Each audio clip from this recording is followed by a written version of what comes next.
Hakuna tena siri bwana, meseji ambazo Juma Lokole amezionesha akitamani zaidi watu wengine waweze kujua hili.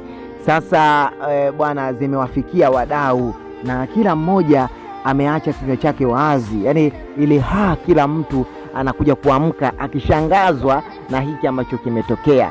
Bwana, unajua ni nini sasa? Si kingine bali ni Zuchu na Diamond Platnumz, ndoa yao imeweza kurudi. Tunaambiwa ya kwamba zile ambazo zilikuwa zikifanyika kama juhudi, naweza nikaziita jitihada za watu wa karibu wa Diamond pamoja na Zuchu kuwataka warudiane, zimeweza kutiki. Tena tiki zake sio tiki moja, ni tiki mbili kama zile za WhatsApp.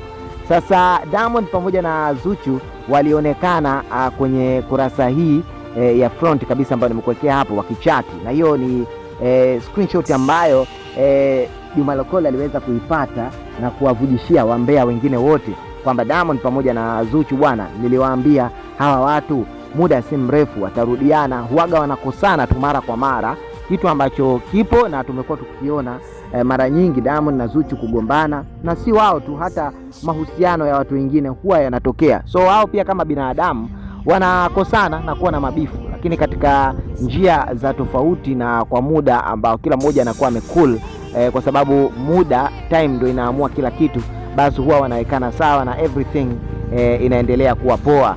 So katika hili Diamond pamoja na Zuchu walionekana wakichati hapa. Nikusomee kama ifuatavyo ili uweze kuelewa, natamani na wewe pia uelewe na unaamini unaona, tusome wote kwa pamoja. Hii hapa ni namba ya Diamond Platnumz ambayo amemsave Zuchu, ni namba yake nyingine. Hii inaonekana ni normal text ambayo Diamond Platnumz alimtumia Zuchu. Zuchu alimtumia Diamond baby, Diamond akaliply hapa hello Zuchu, yani mpenzi wake, na Zuchu akaandika nimekumisi sana, au sio? Akaandika kifupi nimekumisi sana.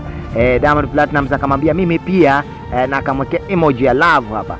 Zuchu pia akamuuliza Diamond, uko wapi sekarangu? Hii ni msemo ambao wenyewe huwa wanatumia Diamond pamoja na Zuchu wa kimahaba, huwa wanabadilisha misemo mingi sana ukifuatilia chatting zao mbalimbali. Of course hapa ndipo ametumia msemo huu, na Diamond akareply niko home. Wewe je? Akamwambia home you, yani kimaanisha vipi kuhusu wewe? Diamond Platnumz akamjibu niko studio working